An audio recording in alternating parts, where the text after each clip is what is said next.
arkadaşlar. Ece'nin Örgüleri YouTube kanalına hepiniz hoş geldiniz. Bugün sizlerle birlikte bu şirin, çıtı pıtı, tığ işi bebek elbisesini yapmak istiyorum. Elbiseyi örmesi çok kolay, bir günde bitirebileceğiniz bir model. Bu elbiseyi tercihinize göre yazlık, kışlık olarak hazırlayabilirsiniz.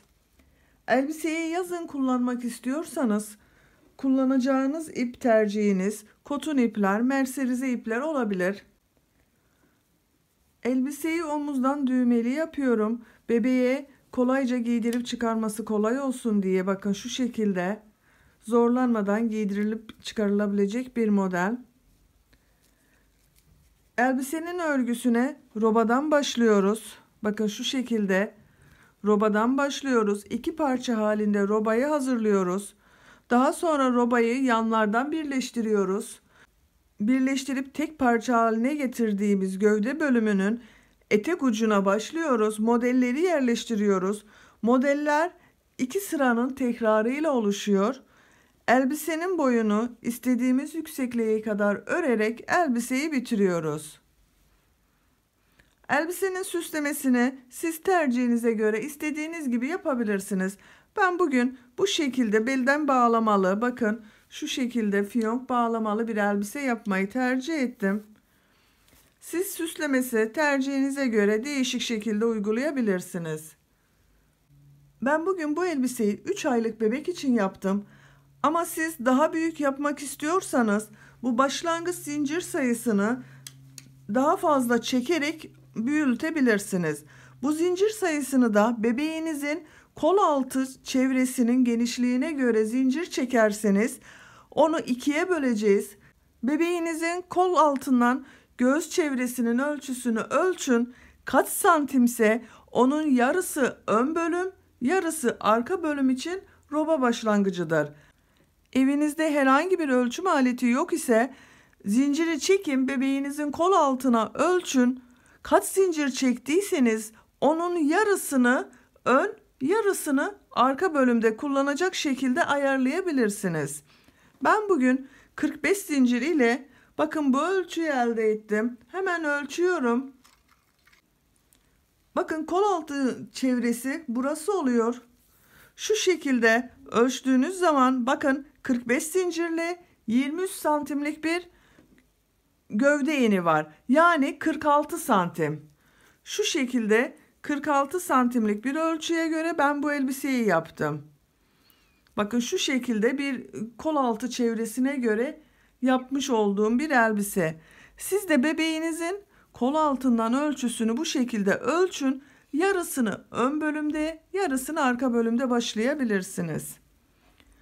Yüksekliği de ben 6 sıra yaptım. Siz daha büyük yapacaksanız bunu 8 sıra yapabilir. Ondan sonra kol kesimini yaparsınız. Kol kesiminden sonra bu arada ördüğümüz mesafe de 2-3 sıra fazladan yaparsanız yakaya kadar güzel olur. Omuzu da 3-4 sıra fazladan gitmeniz gerekecektir. Bu şekilde elbisenizi daha büyük ölçüde başlayabilirsiniz. Elbisenin süslemesi tamamen tercihinize kalmış. Ben bugün bu şekilde karşınıza geldim. Siz nasıl istiyorsanız o şekilde süsleyebilirsiniz veya isteyen arkadaşlar bakın bu şekilde sade olarak da kullanılabilir. Çok şık, bu şekilde de güzel duruyor. Elbisemizin örgüsünde ben bir adet ip kullandım. Bakın bu şekilde Nako Lux Minnoş Baby ipi kullandım. %65 premium akrilik, %35 polyamit özelliği olan bir ip bu. Renk numarası bakın 230-69. Üzerinde 100 gram 340 metre yazmaktadır. Siz tercihinize göre bu ipi nasıl istiyorsanız o şekilde kullanabilirsiniz. Ben 3,5 milimlik tığ kullandım bakın. 3,5 milimlik tığ ile bu ip ile bu sayıda başladım. Bu büyüklükte bir elbise elde ettim. Ama sizin eliniz çok sıkıysa bu başlangıç zincir sayısını daha çok tutun arkadaşlar. Ben örgülerimi anlatırken kullandığım ipi tığa ve elimin sıklığına göre veriyorum. Siz Eliniz çok sıkıysa benimle aynı sayıda yaptığınız zaman ölçü küçük olacaktır. Ona dikkat edelim lütfen. Elinizin sıklığı çok önemli. Benim orta sıklıkta bir örgüm var. Benim yaptığım ölçülerle bu ölçüyü elde ediyorum. Siz aynı sayılarda başlayıp daha küçük oluyorsa zincir sayısını mutlaka büyütmelisiniz. Örgüde el sıklığı değişeceği için o yüzden ben mümkün olduğunca santimetre olarak da ölçü veriyorum. Siz sayılardan çok santimetre olarak ölçü kullanarak yaparsanız daha güzel sonuç elde ederiz. Ben elimin sıklığına göre 45 zincir çekerek 23 santimlik bir ölçü elde etmiş oluyorum. Siz bu 23 santimlik ölçüyü belki 50 zincir çekerek elde edeceksiniz. O zaman 50 zincir çekmeniz gerekmektedir. İpiniz kalınsa da örgünüz büyük düşecektir. Benim ipim orta kalınlıkta, inceye yakın bir ip. Onun için bu böyle oldu. Siz daha kalın bir ip kullanıyorsanız ölçüyü ona göre dikkat ederek yaparsanız çok güzel olur arkadaşlar. Bu elbisenin örgüsünde ben bir ip kullandım. Siz daha büyük yapacaksanız bir ip yetmeyebilir. Elinizde 2 ip bulundurun. Omuzdan düğmeli yaptığım için 2 adet de düğme kullandım. Süslemek için de tercihinize göre nasıl süslemek istiyorsanız onları bulundurabilirsiniz. Örgüden de yapabilirsiniz bu süslemeyi. Çiçekler yapabilirsiniz.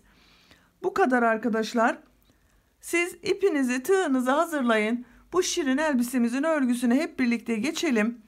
Kanalıma abone değilseniz Ece'nin Örgüleri YouTube kanalına abone olmayı unutmayın lütfen.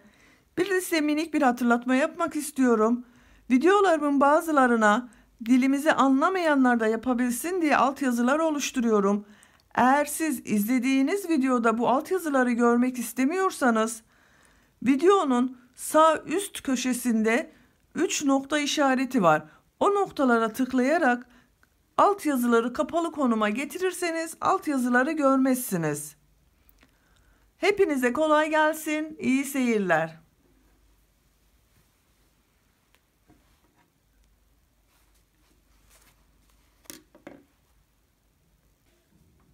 Elbisenin örgüsüne robasından başlıyoruz. Robası için 45 zincir çekiyoruz. Bakın şu şekilde bir defa ilmek çıkardım. Bunu saymıyorum. 45 zincir çekiyorum. 1, 2, 3, 4, 5, 6, 7,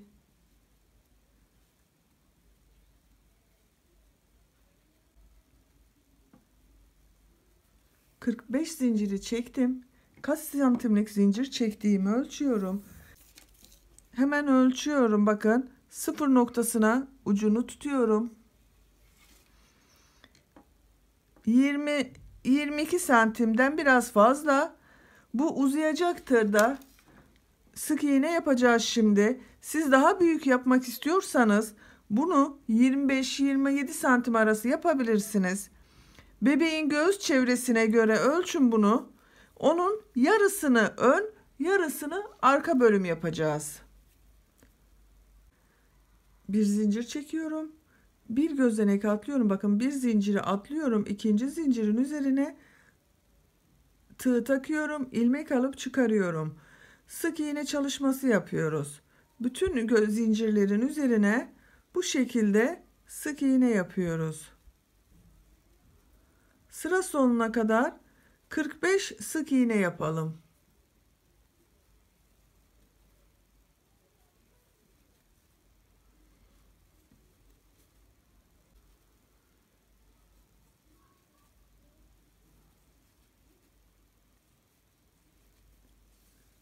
Zincirin üzerine 45 sık iğne yaparak sırayı tamamladım. Bakın kaç santim olduğunu tekrar ölçüyorum. Santimetre olarak bakın sıfır noktasında tutalım, şu şekilde ölçelim.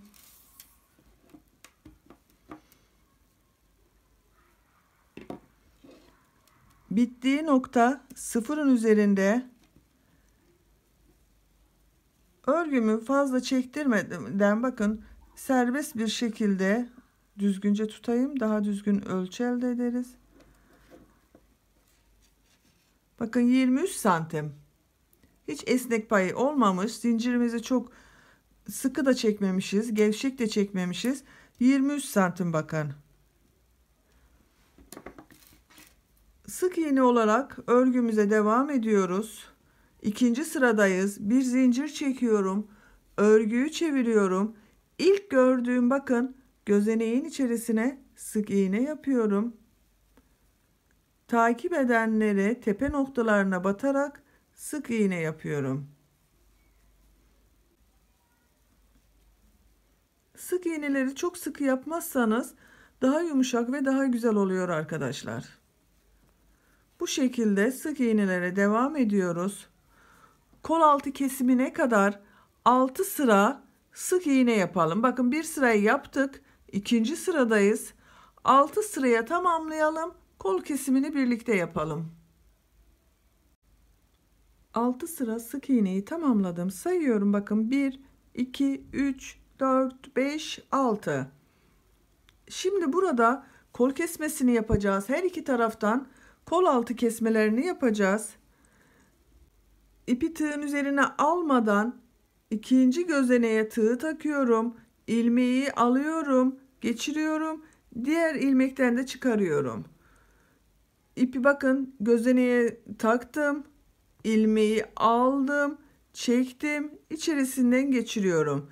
2 kesme yaptık. Bakın 2 gözenek geride kaldı. Tekrar diğer gözeneğe battım, ilmeği aldım, içerisinden geçirdim. 3 gözeneği kesmiş olduk, atladık onu. Artık sık iğne yapıyorum. Bakın diğer gözeneğe batıyorum, ilmeği alıyorum, çıkarıyorum. Burası sık iğne. Artık kaydırma yapmıyoruz. Takip edenleri sık iğne olarak devam ediyorum. Sıra sonunda 3 ilmek kalasıya kadar sık iğnelere devam ediyoruz.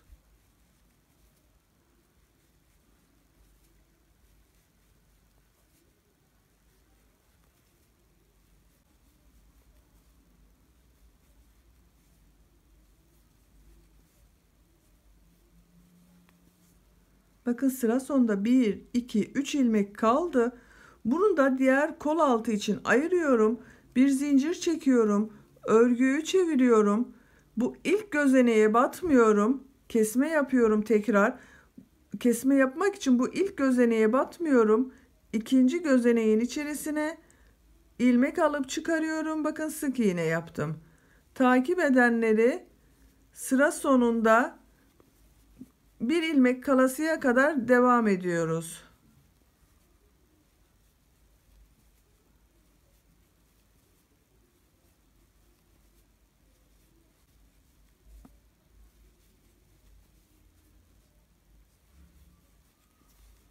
Bakın sıra sonda 2 ilmeğim kaldı. Sondan bir önceki ilmekteyim.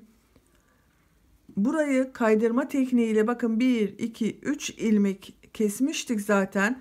Burada tekrar kesme yapıyorum. Sondan bir önceki ilmeği şu şekilde bir defa alıp çıkarıyorum. Tığın üzerinde bekletiyorum. Son gözeneğe bakın bu son ilmeğe de batıyorum. İlmek alıyorum, çıkarıyorum. İkisini bir alıp tek ilmek şekline getiriyorum. Bir zincir çekiyorum, örgüyü çeviriyorum. Tekrar kesme işlemi yapmak için bu ilk gözeneğe batmıyorum. İkinci gözeneğe sık iğne yapıyorum. Takip edenleri sıra sonuna kadar sık iğne yapıyorum. Sıra sonunda bakın burada bu 2 ilmek var. Buna kadar sık iğne yapıyoruz. Burada tekrar kesme işlemi yapacağız.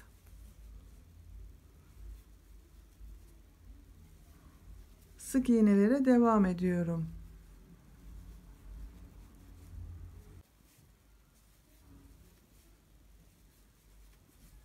Bakın sonda 2 ilmek kaldı. 2 gözenek.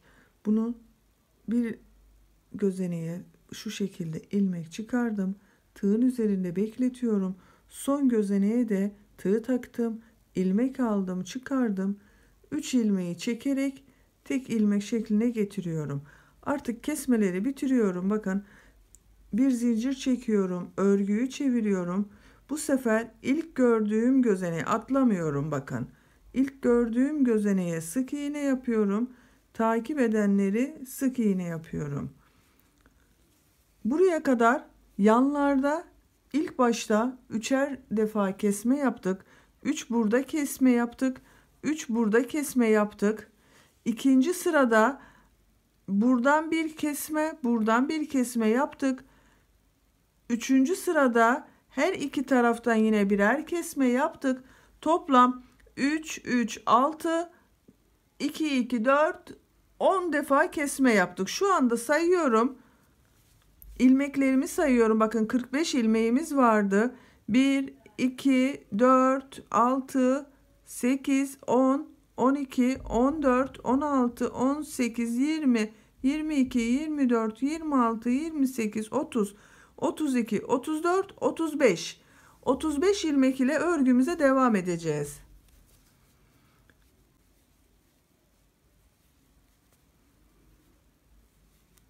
Robamızın örgüsüne bu şekilde devam edeceğiz. Bu 35 ilmek ile bu kol kesiminden itibaren 11-12 sıra kadar örelim gelelim arkadaşlar. Daha sonra yakanın kesimini ve omuz kesimlerini yapacağız.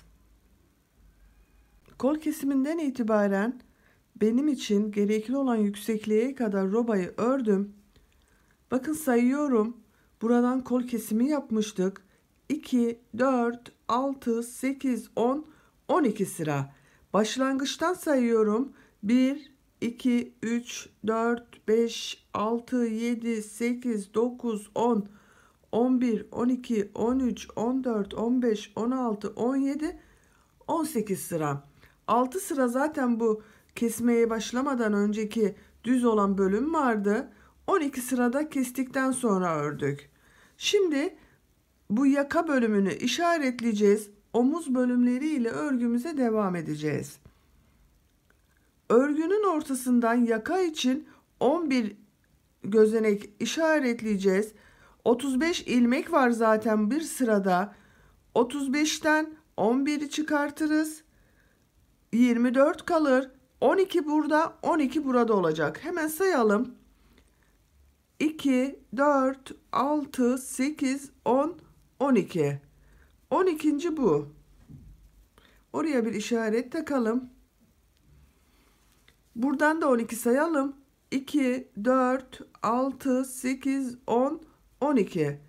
Diğer omuz için ayırdığımız bölümde burası. İşaretimizi takalım.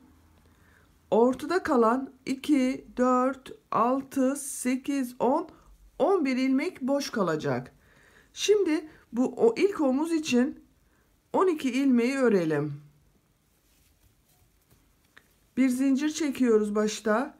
İlk gözeneğe sık iğne yapıyorum. İşaret yaptığımız yere kadar 12 sık iğne yapıyoruz. 2, 3, 4, 5, 6, 7, 8, 9, 10, 11. Bakın 12.'ye geldik. 12.'de işaret var. Çıkarıyorum. 12.'ye de son sık iğneyi yaptım.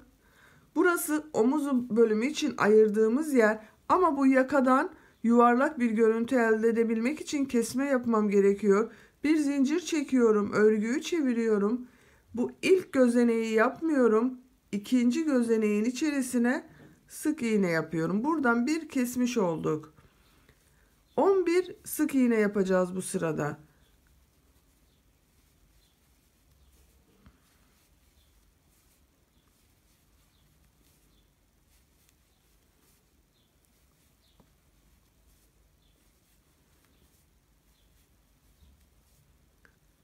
Son sık iğneyi de yaptım. Bir zincir çekiyorum, örgüyü çeviriyorum. İlk gördüğüm gözeneğin içerisine sık iğne yapıyorum. Takip edenleri sıra sonunda 2 gözenek kalasıya kadar sık iğne yapıyorum. Bakın 1, 2, 3 oldu. 4, 5, 6, 7, 8, 9, 10. 10'uncuyu yapmayacağız. 11 vardı. Sonda 2 bırakacağız demiştim. 9 sık iğneyi yaptım. Bakın sonda 1, 2 sık iğne kaldı. Bunlarda kesme yapmak istiyorum. Bakın şu şekilde kesme işlemi yapıyoruz. Çıkardım. Tığın üzerinde tutuyorum. İkinciye battım. İlmek çıkardım. 3 ilmek var. Bakın tığın üzerinde. Üçünü bir çekerek tek ilmek haline getiriyorum. Şu anda 10 gözenek var. Bakın 2, 4, 6, 8, 10. Bir zincir çekiyorum. Tekrar bir kesme yapmak istiyorum. 10 gözenek var. Bu ilk gözeneği yapmıyorum. İkinci gözeneğe batıyorum. 1, 2, 3, 4, 5, 6, 7, 8, 9. 9 ilmek oldu bakın. Artık omuzun ilmek sayısı bu 9 ile devam edecek. Bir zincir çekiyorum. İlk gözeneğe sık iğne yapıyorum. Bakın 1, 2, 3, 4, 5, 6, 7, 8, 9.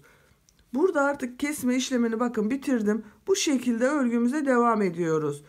9 ilmek ile bir zincir çekiyorum. Aynı gözeneğe sık iğne yapıyorum ki sayılar eksilmesin.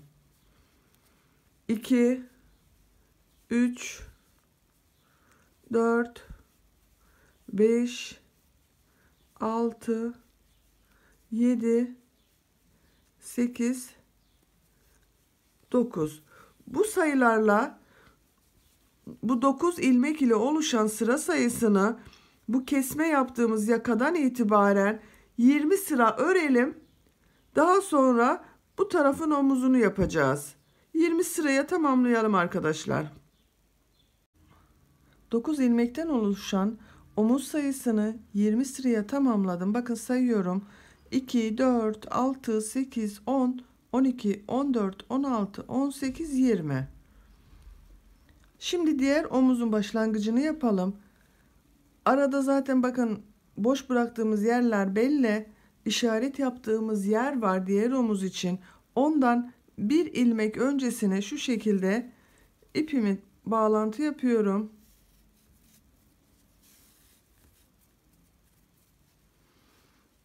Burada bir sağlamlaştırmak için zincir çekiyorum. İşaretimi çıkarabilirim bakın. Buna bir sık iğne yapıyorum. Sayıyorum bakın 1, 2, 3, 4, 5, 6, 7,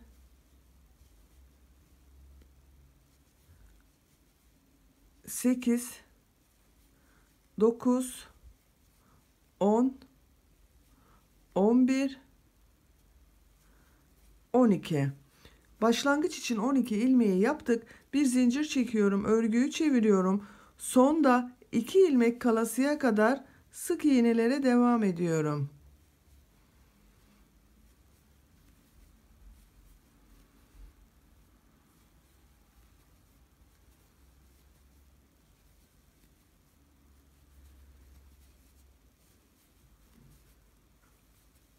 Bakın 10 ilmeği yaptım. Sonda 2 ilmek var. Bir alıyorum. Tığın üzerinde tutuyorum. İkinciye batıyorum. Tığın üzerinde tutuyorum. Üçünü bir çekip kesme yapıyorum. Bir zincir çekiyorum. Örgüyü çeviriyorum. Bu ilk gözeneğe yapmıyorum. İkinci gözeneğe sık iğne yapıyorum. Takip edenleri sıra sonuna kadar sık iğne yapıyorum.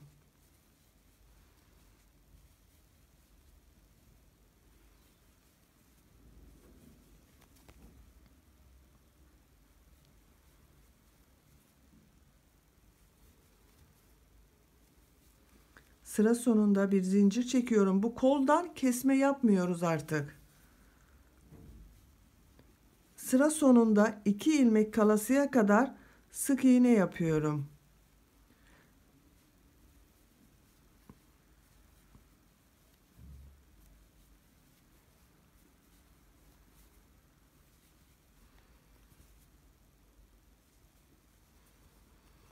Bakın sonda 2 ilmek kaldı.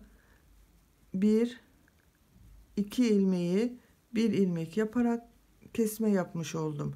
Bir zincir çekiyorum, örgüyü çeviriyorum. Artık bakın 9 ilmek var burada, sayıyorum. Kesme yapmıyorum artık. 9 ilmek ile devam ediyoruz. Diğer omuzda da aynı şekilde 9 ilmek ile devam etmiştik. İlk gözeneğe bakın, sık iğne yapıyorum. 1 2 3 4 5 6 7 8 9.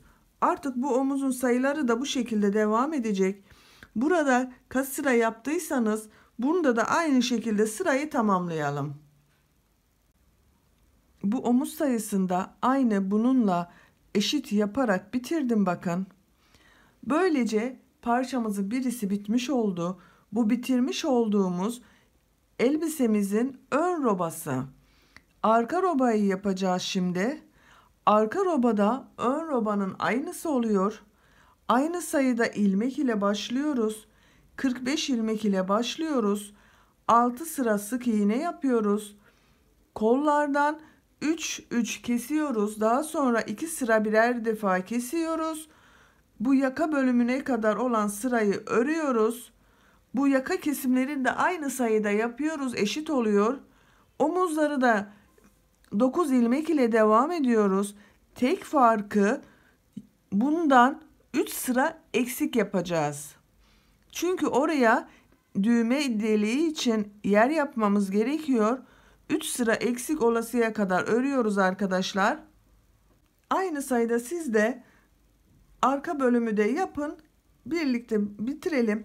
Ben hazırladım arka bölümü. Bakın aynı sayıda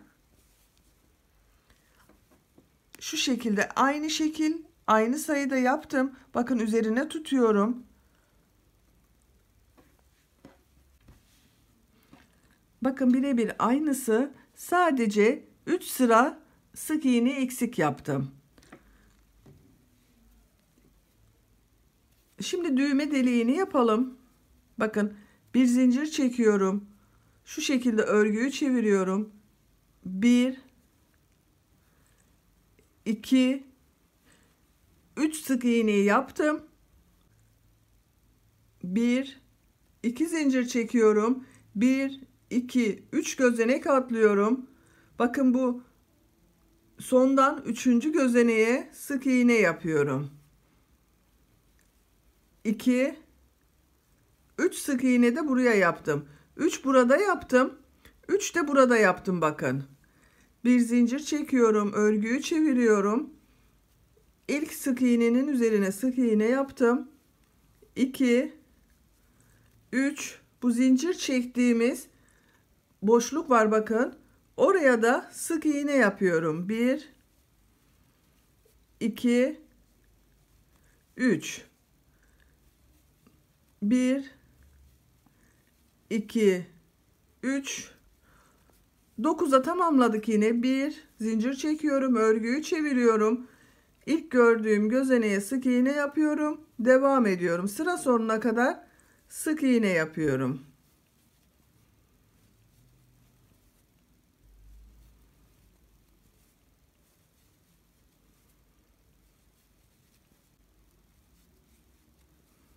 Bakın böylece bitirmiş olduk. Artık burada ipimi kesebilirim.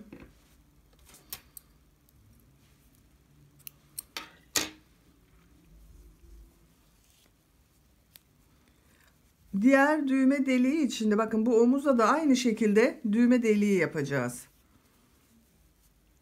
Aynı şekilde 3 sık iğne yapalım. 1 2 zincir çekiyorum, 3 atlıyorum, dördüncüye sık iğne yapıyorum.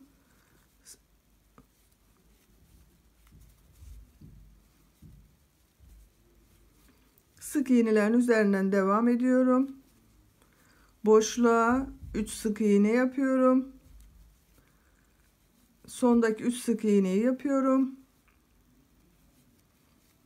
Üzerinden bir sıra sık iğne gidiyorum 9 ilmek ile.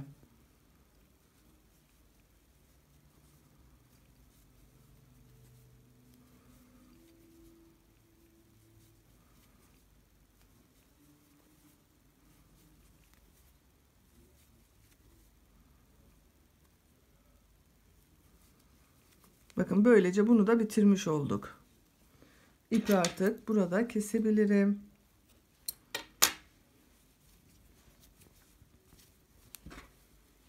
Robaları hazırladık. Her iki robayı şu şekilde bakın üst üste gelecek şekilde yerleştiriyorum. İsteyen arkadaşlar bakın bu şekilde yapabilirsiniz. Öne doğru getirebilirsiniz. Ön arka ayrımı yok. Aynı sayıda yaptık çünkü.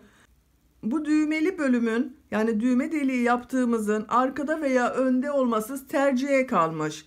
Şimdi bu yan taraflarını birleştirelim.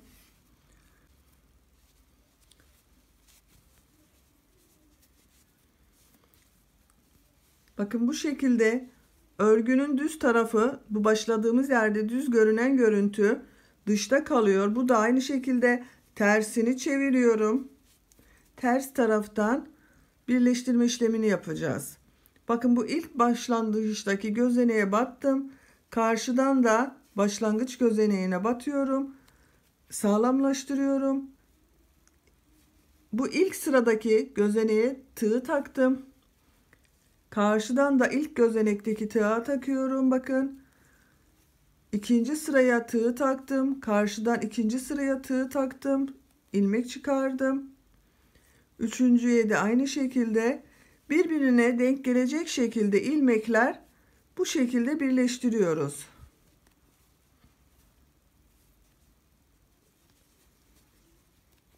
Eşit sayıda yaptığımız için bir sorun olmaz bakın. Son ilmeği de bu şekilde yaptım ve bitirdim. Bakın birleştirme işlemini de yaptık. Tek parça haline geldi burası. Burası kolun altı oluyor. Diğer kol altında aynı şekilde birleştirelim. Daha sonra etek ucuna modelleri yerleştireceğiz. Elbisenin bakın her iki tarafını birleştirdim.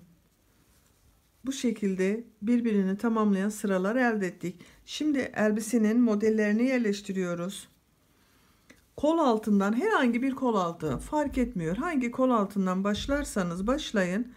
Kol altından ilmek çıkarıyoruz.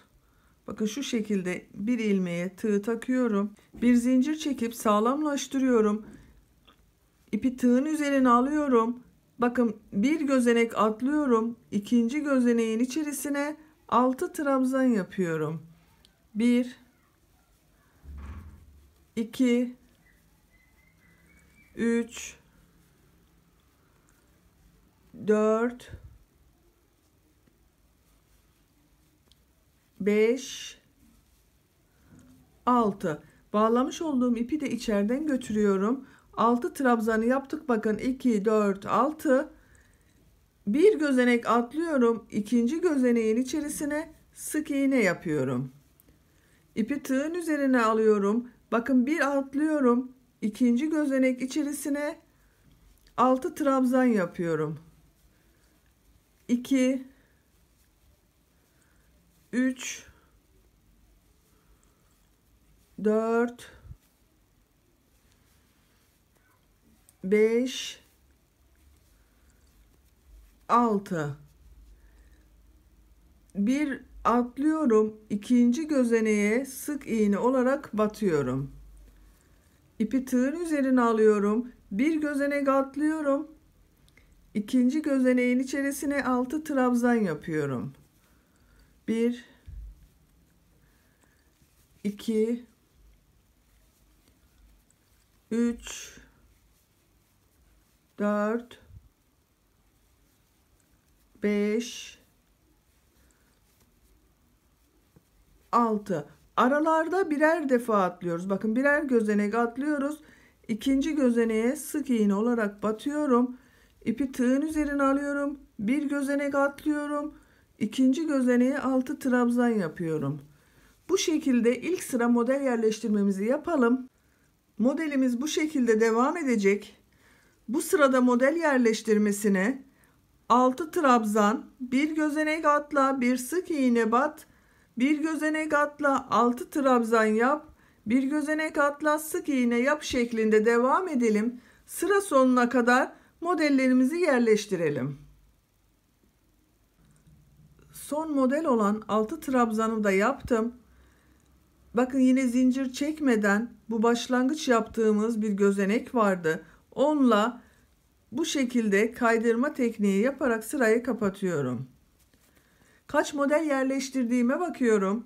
2, 4, 6, 8, 10, 12, 14, 16, 18, 20, 22, bir de bu 23 model yerleşti. 23 model ile örgüme devam ediyorum. Bu sırada farklı bir şekilde trabzan yapacağız. Bakın bu ilk 6 trabzanın ilk olan trabzanı bu şekilde boşluktan kavrayıp batıyorum. Bir sık iğne yapalım, oraya yürütelim. 1, 2 zincir çekiyorum. İpi tığın üzerine alıyorum. Yanındaki trabzanı boşluktan, bakın ters taraftan boşluktan kavrayıp trabzan yapıyorum. Üçüncü olanı da aynı şekilde bakın ters taraftan boşluktan kavrayıp trabzan yapıyorum. 1, 2 zincir çekiyorum. İpi tığın üzerine alıyorum. Geride kalan 3 trabzan var bakın.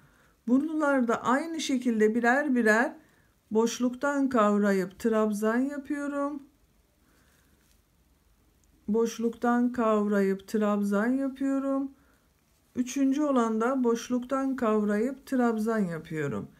İpi tığın üzerine alıyorum. Diğer gruptaki modellere geçiyorum. Bakın ilk trabzanı boşluktan kavrayıp ters taraftan trabzan yaptım. İkinci olanı da aynı şekilde ters taraftan boşluktan kavrayarak trabzan yaptım. Üçüncü olanı da boşluktan kavrayıp trabzan yaptım. 1, 2 zincir çekiyorum. Bakın diğer üçlü grubu aynı şekilde trabzan yapıyorum.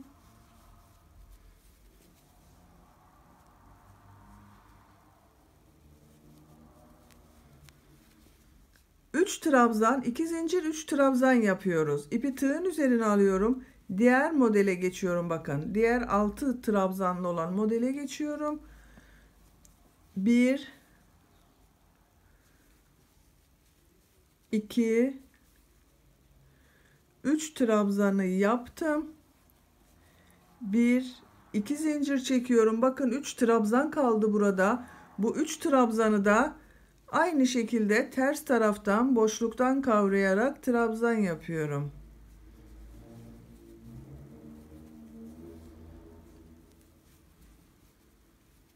Zincir çekmiyoruz bu aralarda. Diğer modele geçerken zincir çekmiyoruz. İpi tığın üzerine alıyorum. Diğer modelin ilk 3 trabzanı tersten boşluktan kavrayarak trabzan yapıyorum.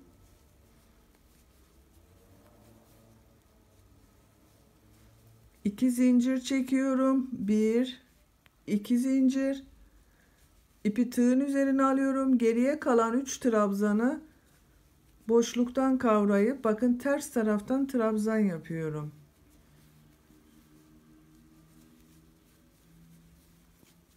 İpi tığın üzerine alıyorum. Diğer modele geçiyorum. 3 trabzanı ters taraftan boşluktan kavrayarak trabzan yapıyorum. 2 zincir çekiyorum. Geriye kalan 3 trabzanı da aynı şekilde ters taraftan boşluktan kavrayarak trabzan yapıyorum. Bu şekilde sıra sonuna kadar devam ediyoruz. Bu 6 trabzan yaptığımız bakın modellerden 3 trabzan yapıyoruz ama ters taraftan boşluktan kavrayarak trabzan yapıyoruz. 2 zincir çekiyoruz.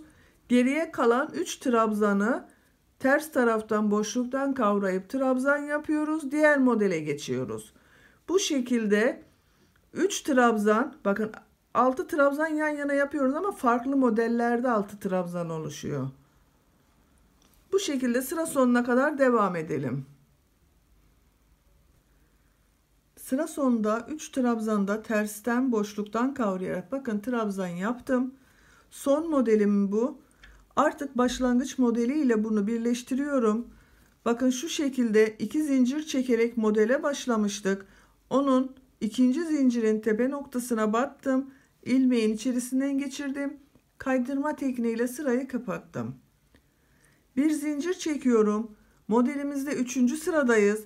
Bakın bu tersten boşluktan kavrayarak trabzan yaptığımız için örgümüzde 3 boyutlu bir görüntü elde ettik. Modelimiz bu 2 sıranın tekrarıyla devam edecek.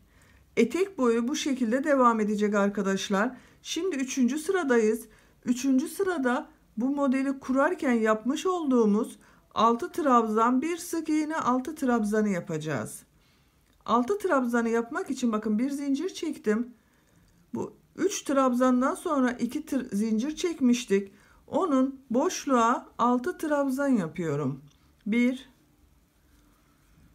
2 3 4 5 6 trabzanı yaptım. Bir zincir çekiyorum.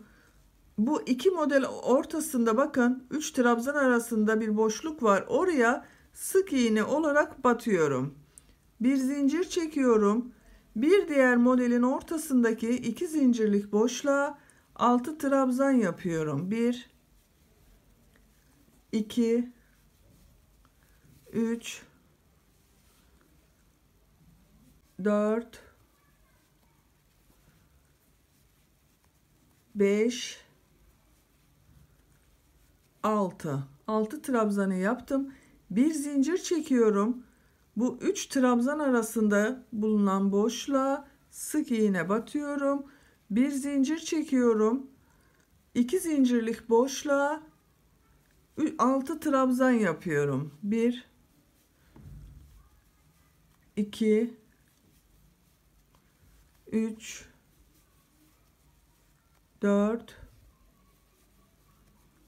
5 6 bir zincir çekiyorum. 3 trabzan ara, bakın şu üçlü trabzanlar var. Aradaki boşluğa bir zincir çekip batıyorum. Bu sırayı da bu şekilde devam ettireceğiz. İlk başta yaptığımız bu 6 trabzanlı sırada zincir çekmeden yapmıştık. Kurulumunu öyle yaptık ama bu sırada 6 trabzandan sonra bir zincir çekiyoruz. Bu 3 trabzan arasındaki boşluğa sık iğne olarak batıyoruz. 2 zincir çektiğimiz boşluğa 6 trabzan yapıyoruz. Bu sırayı bu şekilde devam edelim. Başladığımız yere kadar, bu son modele kadar aynı şekilde 6 trabzan, bir zincir çek, 3 trabzan arasındaki boşluğa sık iğne bat şeklinde devam edelim. Son model üzerine de 6 trabzanı yaptım bakın. Başlangıç gözeneği ile bunu birleştiriyorum. Bakın sıraya başlarken batmış olduğumuz gözeneğe kaydırma tekniği yaptım. Sıramı kapadım. Modelde 3. sırayı bitirdik. 4. sıradayız. 4. sırada tekrar bu 3 trabzan, 2 zincir, 3 trabzan yapıyoruz. Bu trabzanları yaparken ama ters taraftan boşluktan kavrayarak yapıyoruz. Bakın ilk trabzanı şu şekilde boşluktan kavrayıp ters taraftan kaydırma yapıyorum. 1 2 3 zincir çekiyorum. Bu bir trabzan oluyor. Yanındaki trabzanı tersten kavrayıp trabzan yapıyorum. Üçüncü trabzanı da tersten boşluktan kavrayıp trabzan yaptım. Bakın 3 trabzanı başta oluşturduk. 1 2 zincir ipi tığın üzerine alıyorum. Diğer 3 trabzanı ters taraftan boşluktan kavrayarak trabzan yapıyorum.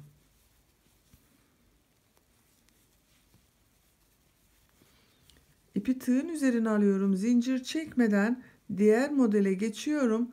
İlk trabzanı ters taraftan boşluktan kavrayıp trabzan yapıyorum. İkinci trabzanı da boşluktan kavrayıp trabzan yaptım. Üçüncü trabzanı yaptım. 1 2 zincir ipi tığın üzerine alıyorum. Bakın sonda kalan 3 trabzanı ters taraftan boşluktan kavrayarak trabzan yapıyorum.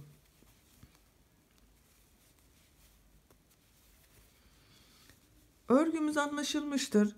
Modelimiz bu iki sıranın tekrarıyla oluyor. Bir sırada 6 trabzan, bir zincir çekiyoruz. İki model arasında bakın bu bir model, burası bir model oluyor. Modeller birbirini takip ediyor.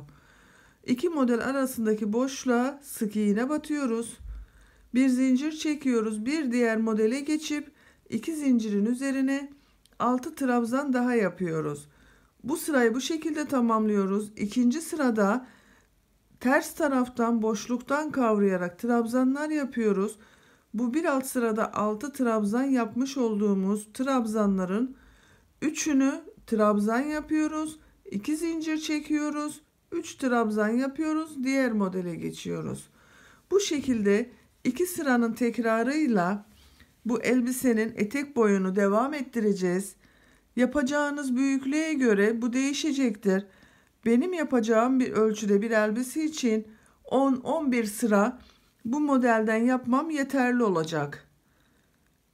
Aynı şekilde sıraların tekrarıyla 10-11 modeli tamamlayalım gelelim arkadaşlar. Elbisenin etek uzunluğunu benim için gerekli ölçüye kadar ördüm. Kaç model ördüğüme bakıyorum. Bakın 1, 2, 3, 4, 5, 6, 7, 8, 9, 10 modeli bitirdim. 11. modelde eteğin yüksekliğini bırakıyorum artık. Etek ucuna dilim modeli yapmak istiyorum. Uzunluk benim için yeterli. Sizin yeterli değilse daha uzun yapmak istiyorsanız 1-2 sıra daha uzatabilirsiniz. Bir zincir çekiyorum. Bakın birleşim yerindeyim. Dilim yaptığımız model 6 trabzan yapıyorduk modellerde. Buraya bu boşluğun 2 zincirin üzerine 8 trabzan yapıyoruz. Biraz iri dilimler olsun diye 8 trabzan yapıyorum. 3 4 5 6 7 8. Bakın sayıyorum. 2 4 6 8 trabzanı yaptım. Zincir çekiyorduk bu 6 trabzandan sonra. Burada etek ucunda zincir çekmiyorum. Daha bir dilimli dursun diye. Zincir çekmeden bakın tığın üzerine ipi almadan bu iki model arasındaki boşluğa batıyorum, ilmeği alıyorum, çıkarıyorum. Bu şekilde bakın dilim modelini yaptık. İpi tığın üzerine alıyorum. Diğer iki zincirlik boşluğa geçiyorum. Buraya da 8 trabzan yapıyorum. 1 2 3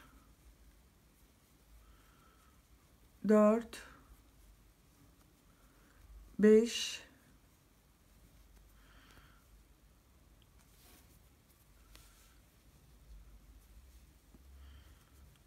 6 7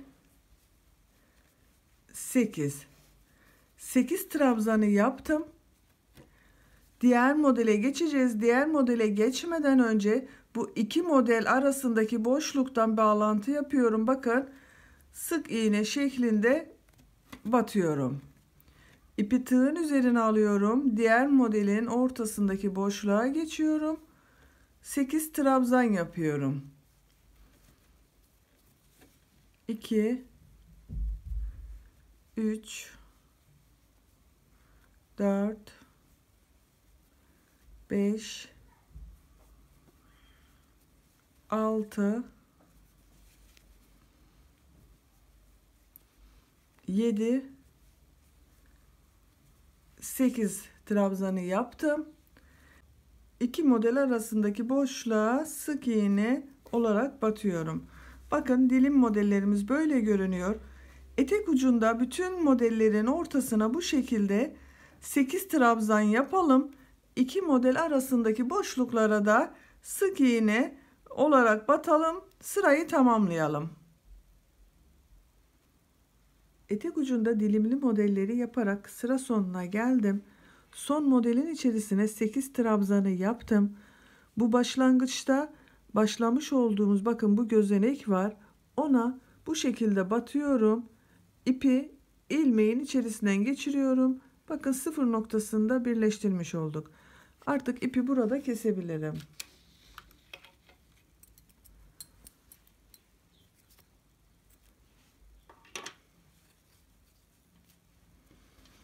Böylece bakın bitirmiş olduk. Şimdi bu omuz bölümüne düğmelerini de dikelim. Düğmesinden önce ben bu kol çevresinde ve yakanın çevresini oluşturan boşluklarda bir sıra sütaç çalışması yapmak istiyorum. İsteyen arkadaşlar sık iğne şeklinde çevirme işlemini yapabilirsiniz. Böyle de kullanabilirsiniz. Tercihinize kalmış. Ama ben bir sıra bir çalışma yapmak istiyorum. Bakın kol altından herhangi bir kol altı hangisinden başlarsanız. Şu şekilde bağlantı yapıyorum. İlmeğimi çıkarıyorum. Bir zincir çektim, sağlamlaştırdım. Bir gözenek atlıyorum. Bakın ikinci gözeneğe bir sık iğne yaptım. Bir, iki zincir çekiyorum. Aynı gözenek içerisine sık iğne olarak batıyorum. Bir gözenek atlıyorum. İkinci gözeneğe geçiyorum. Bir defa sık iğne yaptım. Bir, iki zincir. Aynı boşluğa bakın sık iğne yapıyorum. İpin ucunu da içeriden götürelim. Temiz bir görüntüsü olsun. Bir gözenek atlıyorum. İkinci gözeneğe geçiyorum. Bir, iki zincir. Aynı gözeneğe sık iğne batıyorum.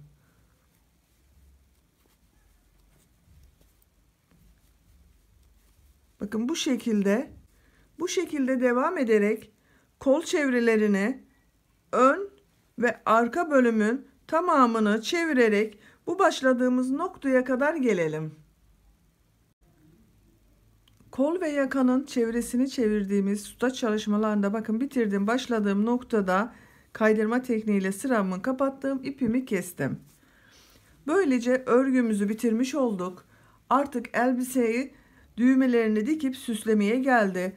Düğmelerini bakın düğme deliği yaptığımız buranın şu şekilde tam karşısına gelecek olan noktaya buraya düğmelerini dikeceğiz. Süslemesini de tercihinize göre nasıl istiyorsanız o şekilde süsleyebilirsiniz. İsteyen arkadaşlar hiçbir süsleme yapmadan bu şekilde sade de kullanabilirsiniz. Birkaç alternatif göstermek istiyorum. Bakın şu şekilde bir fiyonk eklemesi yapabilirsiniz.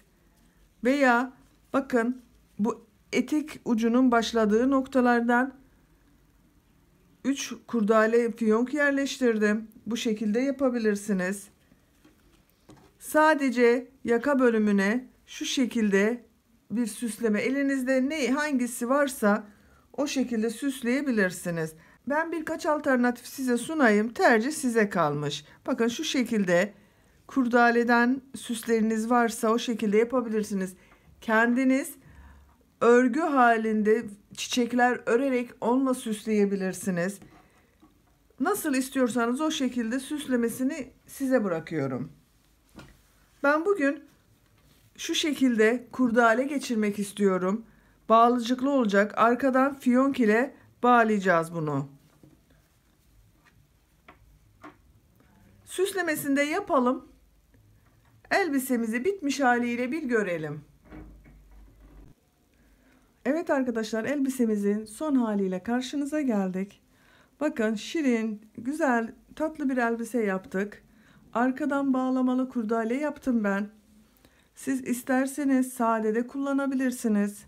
Bu elbiseyi yazlık, kışlık şekilde istediğiniz gibi örebilirsiniz. Yazın kullanmak istiyorsanız koton iplerle, merserize iplerle tercih edebilirsiniz. Kışın herhangi bir bebe yünüyle örgü örerek jile şeklinde bebeğimizi uzun kolluların üzerinden kullanabiliriz. Bakın, fiyongunu açıyorum. Şu şekilde. Çok şık oldu, çok güzel oldu. Elbiseyi süsleme tercihi size kalmış. Ben bugün elbiseyi sade olarak size anlatmaya çalıştım. Ümit ederim anlatımım size faydalı olmuştur. Beni dinlediğiniz ve izlediğiniz için hepinize çok teşekkür ederim. İnşallah sizlerle yeniden yeni örgülerde buluşmak üzere. Hoşça kalın, sevgiyle kalın.